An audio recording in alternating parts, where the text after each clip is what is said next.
सफलता का आशीर्वाद केवल उन्हें ही मिलता है जिन्होंने कभी संघर्ष के कदमों को स्पर्श किया हो। नमस्कार दोस्तों, स्वागत है आपका हमारे चैनल अमेजिंग एजुकेशन न्यूज में।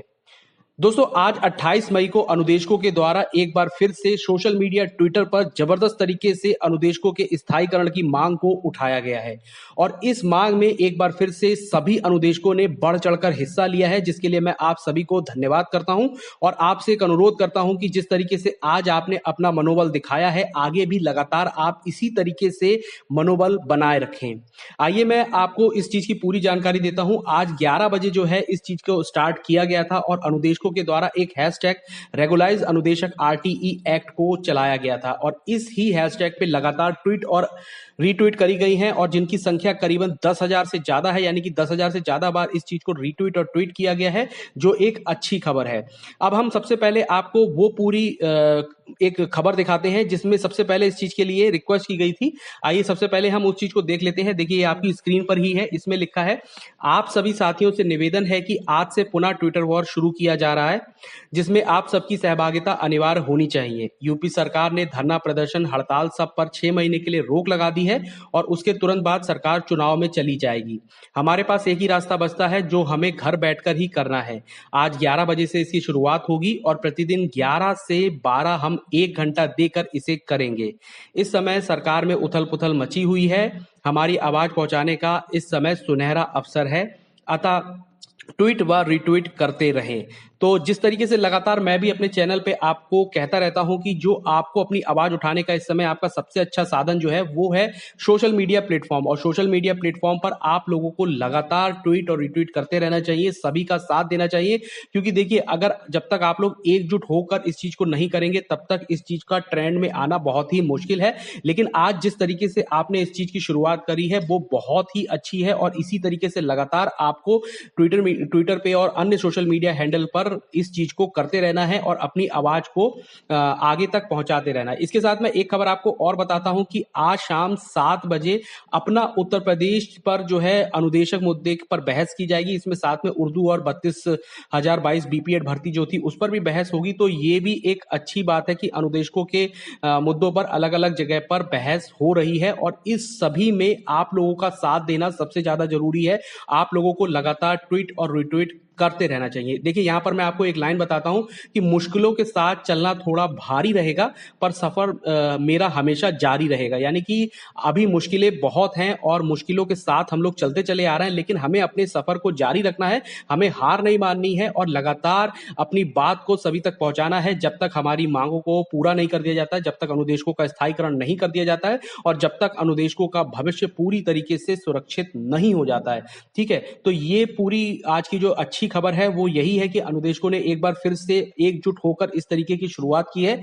और अब मैं आपको कुछ अच्छी अच्छी ट्वीट्स भी दिखाऊंगा और उससे पहले मैं ये कहूंगा कि जो लोगों को ये लगता है कि इस सोशल मीडिया प्लेटफॉर्म पर एक्टिव होकर कुछ नहीं होने वाला है, तो मैं उनसे यही बात कहूंगा कि आप लोग घर में शांतिपूर्ण तरीके से बैठे हैं तो उससे तो वैसे भी कुछ नहीं होने वाला है।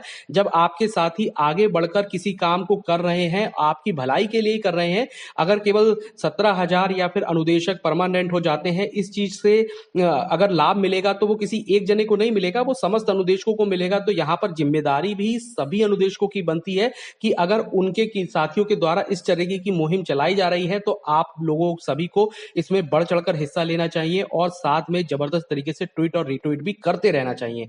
आइए, अब जिस तरीके से मैंने आपसे कहा कि हम लोग अच्छी अच्छी ट्वीट्स को देखेंगे जो करी गई हैं, तो मैंने इनमें से कुछ ट्वीट्स को लिया है और आपको मैं अभी वो पढ़ के बताता हूं कि किस तरीके से क्या लिखा है। तो आज हमने जो अपनी सबसे पहली ट्वीट ली है वो देवेंद्र सिंह की है और उन्होंने इसमें लिखा है कि UP instructors have made a big change in the education system of council school for last 8 years, but even today the harmonium is being given to the instructors only 7,000. Please regularize them. We will be grateful to you. बहुत अच्छी बात कही है कि, और ये हम सभी जानते हैं कि पिछले 8 साल से लगातार जो अनुदेशक हैं वो एजुकेशन सिस्टम में एक बड़ा चेंज कर चुके हैं। उन्होंने सिर्फ अपने ही सब्जेक्ट में नहीं नहीं बल्कि बाकी सभी सब्जेक्टों में बहुत अच्छी तरीके से अपने कर्तव्य का पालन किया है और बहुत अच्छी तरीके से पढ़ाया है और हर तरीके की ड्यूटी को भी निभाया है और केवल 7,000 रुपए में किया है। अब ऐसे में सरकार को अनुदेशकों के स्थायीकरण की बात को समझना चाहिए और बहुत जल्द से जल्द उनके स्थायीकरण के लिए कोई ना कोई नीति बनाकर इस चीज का रास्ता बिल्कुल साफ करना चाहिए। हमने जो अपनी दूसरी ट्वीट ली है वो शैलेंद्र की है और इसमें इन्होंने लिखा है, सरकार यूपी अनुदेशकों का मानदेय 17,000 ना दे रही है, जबकि आज के दौर में 7,000 मानदेय से क्या होता है, जिसमें से आधा मानदेय तो उसका स्कूल आने जाने में खर्च हो जाता है, बाकी आधे मानदेय से अपने परिवार का पालन पोषण करता है। अब नीचे एक जो वो लिखी हुई है लाइन, 17,000 मानदेय का विवाद मुद्दा कोर्ट में पहुंचा, तो ये सभी हम लोग जानते हैं।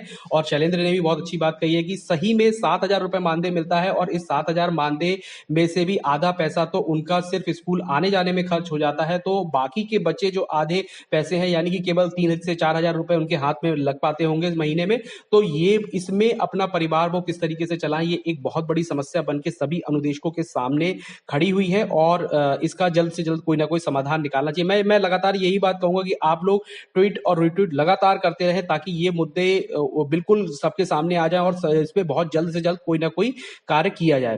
देखिए, हमने अपनी जो अगली ट्वीट ली है वो है राम स्वयंवर पांडे की और इन्होंने लिखा है, यूपी बेसिक शिक्षा अनुदेशकों का मानदेय 8470 से घटाकर 7,000 कर दिया, इतने कम मानदेय के बावजूद भी यूपी शासन ने रिकवरी ले ली। एक बहुत ही अजीब सी घटना थी कि जिस समय अनुदेशकों का मानदेय 8,470 रुपए था, जो कि बहुत कम था, उसको घटाकर पहले 7,000 रुपए किया गया और 7,000 रुपए करने के बाद भी जो 1,470 रुपए थे उसकी रिकवरी भी अनुदेशकों से कर ली गई थी। ये अपने आप में एक ऐसी घटना थी जो कभी पहले हुई नहीं थी, क्योंकि इतने कम मानदेय के बावजूद भी आपने 1,470 रुपए उनके मानदेय से काट कर उसकी रिकवरी की थी और अब जो है 7,000 रुपए में ही अनुदेशक इतने समय से काम कर रहे हैं। ये है एक तरीके से कहा जा सकता है कि साल 2013 से लेकर अभी तक अनुदेशकों को 7,000 रुपए से 1 रुपए भी ऊपर नहीं मिला है, क्योंकि 8,470 जो मिले थे उसकी काट के 1,470 रुपए की रिकवरी भी सरकार के द्वारा अनुदेशकों से कर ली गई थी।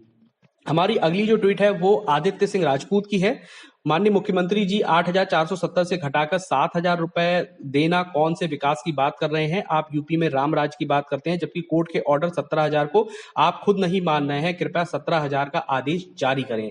बिल्कुल सही बात है कि जिस तरीके से 8,470 से 7,000 रुपए मानदेय किया गया, तो ये कौन सा विकास हुआ? इसमें तो अनुदेशकों को पहले जितनी उनकी तनख्वाह मिलती थी उससे घटाकर और पीछे कर दिया गया, तो ये विकास के में आगे बढ़ाने की जगह अनुदेशकों को वापस उसी जगह लेके आया गया जहां से वो चल रहे थे। ठीक है, इसके बाद जो हमने अपनी अगली ट्वीट ली है वो है अनूप कुमार यादव की। सर, यूपी में अनुदेशक हैं जिनको 7,000 रुपए मंथली मिलते हैं, क्या आज के दौर में 7,000 में जीवन यापन संभव है?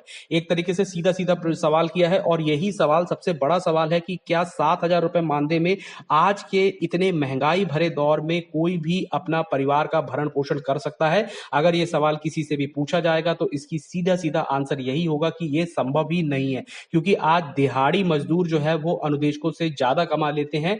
विद्यालय में काम कर रहे अनुचरों की सैलरी अनुदेशकों से कहीं ज्यादा है, जबकि अगर वर्क में हम देखें तो अनुदेशक एक बच्चे का भविष्य बनाते हैं, लेकिन उनके खुद का भविष्य जो है वो कहीं से कहीं तक भी सिक्योर नहीं है। अब हमने अपनी जो एक और ट्वीट ली है, आखिरी ट्वीट है हमारी, वो मिशन 2022 संविदा कर्मी की है और इन्होंने लिखा है, यूपी 2022 में चुनाव है, अगर बीजेपी हारी तो इसके जिम्मेदार होंगे आप लोगों ने। हम संविदा कर्मियों को धोखा दिया है, केंद्र ने 17,000 मानदेय दिया, कोर्ट ने आदेश दिया, फिर देने में क्या दिक्कत है?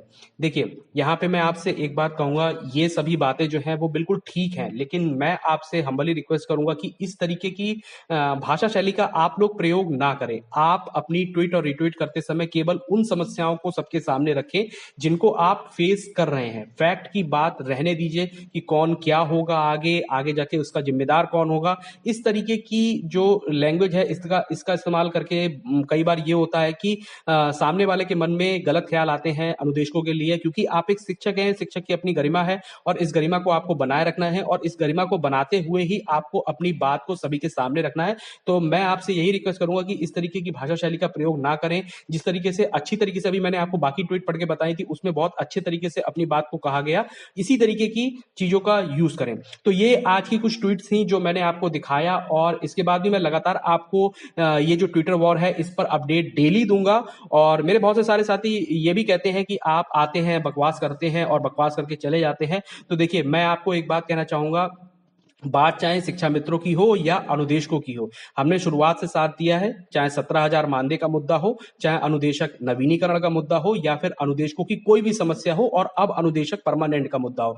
मैं यही बात लगातार कहता आ रहा हूं कि मैं एंड तक साथ दूंगा जब तक अनुदेशकों की जीवन में खुशियां नहीं आ जाती हैं। किसी को मेरी वीडियो देखना पसंद है तो वो देखे, किसी को नहीं पसंद है तो ना देखे। और मैं उन लोगों के डाउट भी क्लियर कर देता हूं। आज जो लोग ये कहते हैं कि आप पैसे कमाने के लिए इस तरीके की वीडियो बनाते हैं, तो देखिए, सोशल मीडिया प्लेटफॉर्म आपके लिए भी खुला हुआ है। यूट्यूब आपके पास भी है। आप यूट्यूब पे जाइए, सर्च कीजिए और उसमें लिखिएगा 3 से 4 हजार व्यूज अगर किसी वीडियो पर आते हैं तो उनको कितने पैसे मिलते हैं।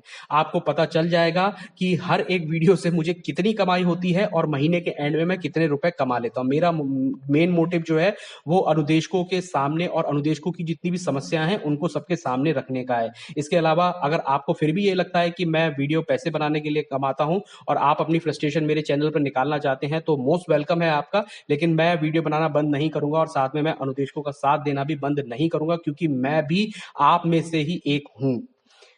इस पर जो भी और अपडेट निकलेगी वो लगातार मैं अपने चैनल पे आपको दिखाऊंगा। साथ ही अभी हम शाम को ये भी आपको बता देंगे कि कल कितने बजे से दोबारा ये ट्विटर वॉर शुरू होगी, और अगर इसका हैशटैग भी हमें पता चल जाता है तो वो भी मैं आपको अपनी वीडियो में जरूर बता दूंगा। इससे संबंधित और भी जो अपडेट निकलेगी वो लगातार मैं अपने चैनल पे आपको दिखाता रहूंगा, इसलिए आप चैनल को सब्सक्राइब करके बेल आइकन जरूर दबा दीजिए और इस वीडियो को भी लाइक शेयर कर दीजिए। धन्यवाद।